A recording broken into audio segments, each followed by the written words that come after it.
Machiavelli wrote one sentence that ends more friendships, marriages, and business partnerships than any betrayal ever could. And he wasn't even trying to be cruel. He was trying to save your life. It's not about lying. It's not about manipulation. It's about one thing you control and one you never will. And most people spend their whole life protecting the wrong one.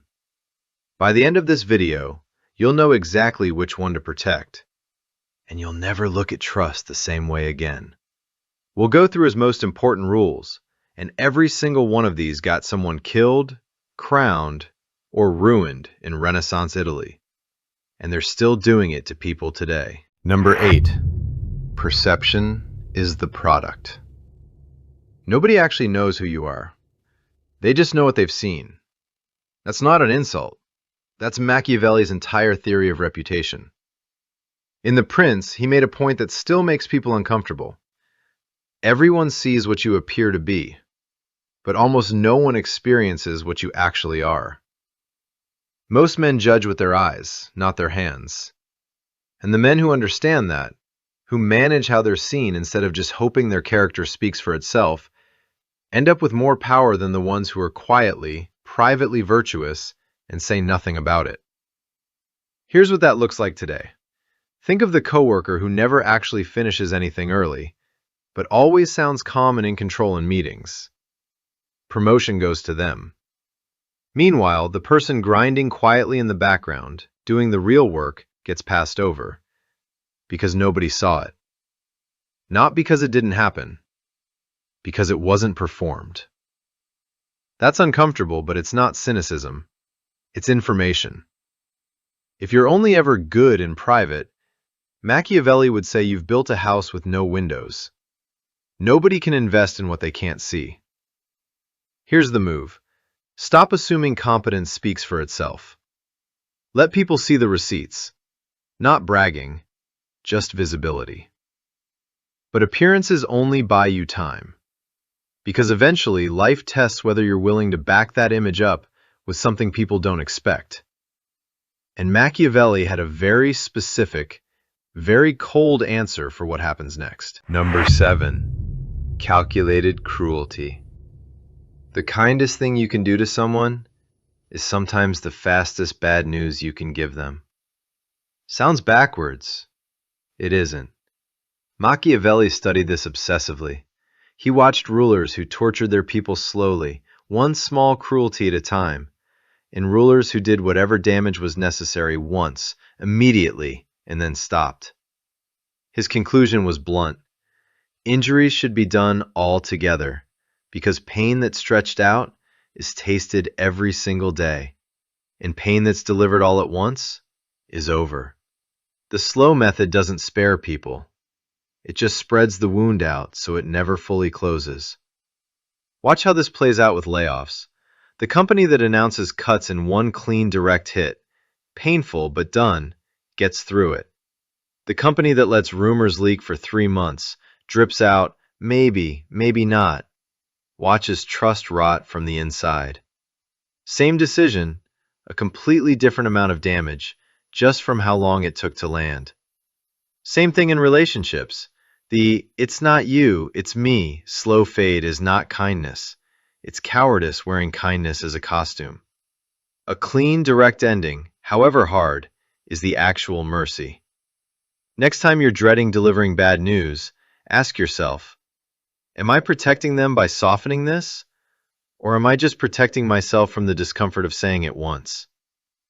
But precision like that has a limit, because there's one reaction Machiavelli feared more than anger, more than sadness, and if you cross into it, no timing in the world saves you. Number 6. Never touch what they love. You can beat someone in an argument and still lose them forever if you touch the wrong thing while you do it. Machiavelli was oddly specific about this.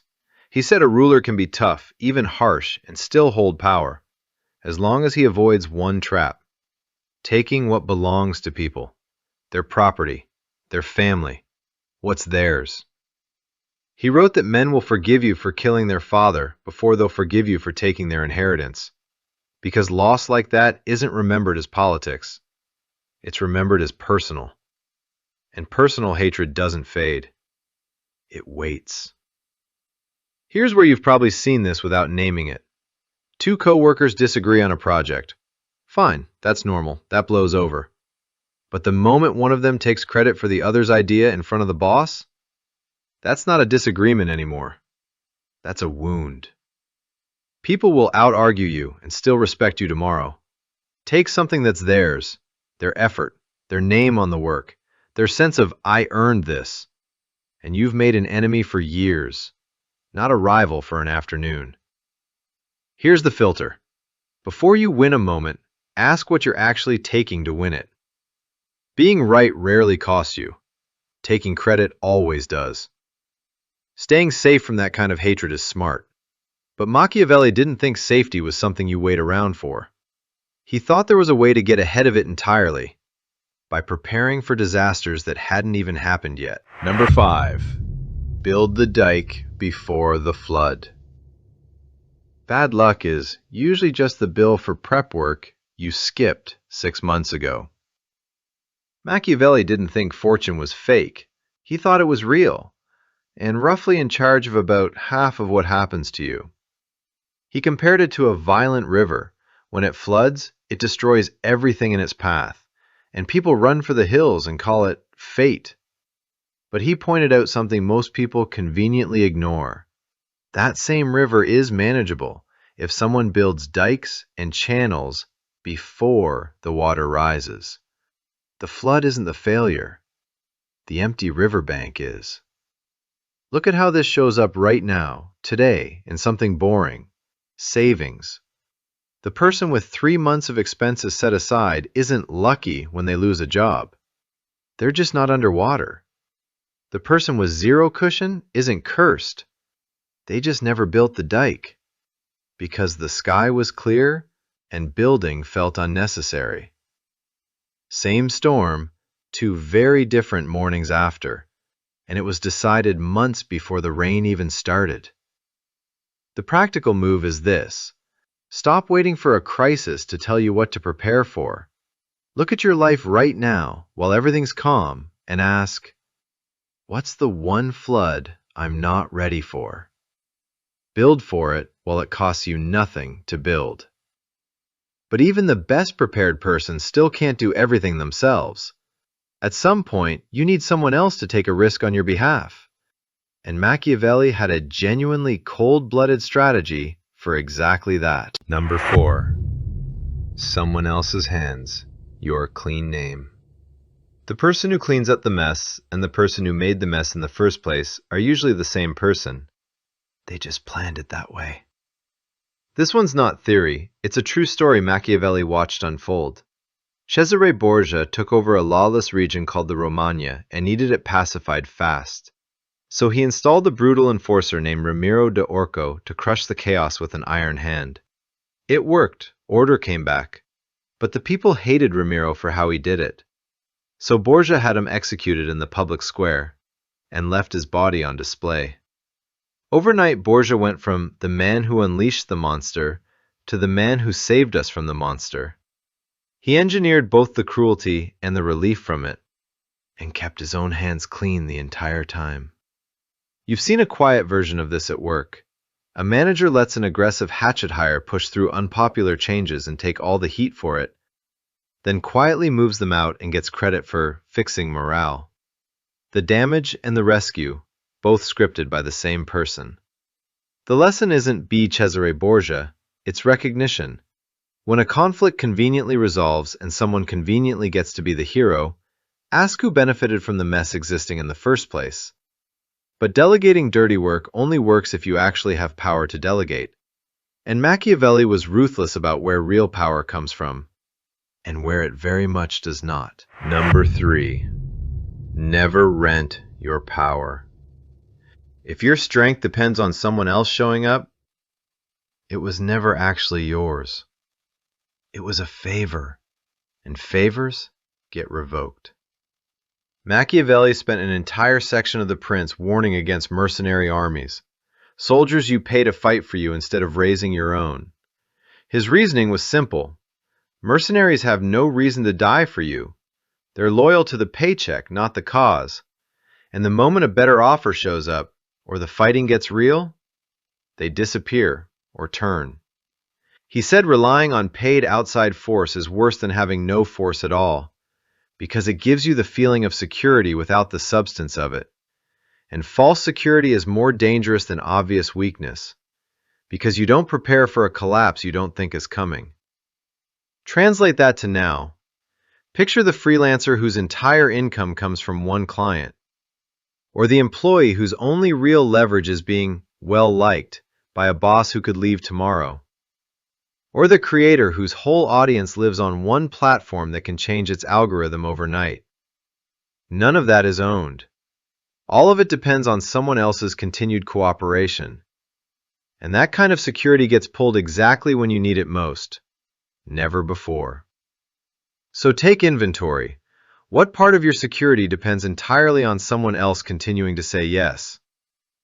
That's not strength. That's exposure with good PR. Owning your own leverage is step one, but raw strength by itself still isn't enough. Machiavelli said real power requires two very different instincts working at once, and almost nobody trains both. Number 2. The fox and the lion. Being tough doesn't protect you from traps. Being clever doesn't protect you from wolves. You need both, and almost nobody has both. Machiavelli put it almost exactly like that. He wrote that a ruler needs to know how to act like a beast when law and reason fail, and specifically, like two different beasts. The lion for force, the fox for cunning. His reasoning: the lion can't spot a trap laid in the grass, and the fox can't fight off a pack of wolves.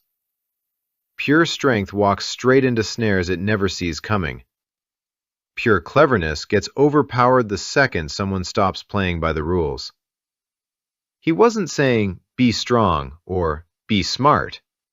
He was saying most people default to one setting and get exploited through the gap that leaves open. Look around and you'll see the split everywhere. The blunt, direct person who says exactly what they think gets respected for honesty, and then gets blindsided by office politics they never saw coming, because they never learned to read the room.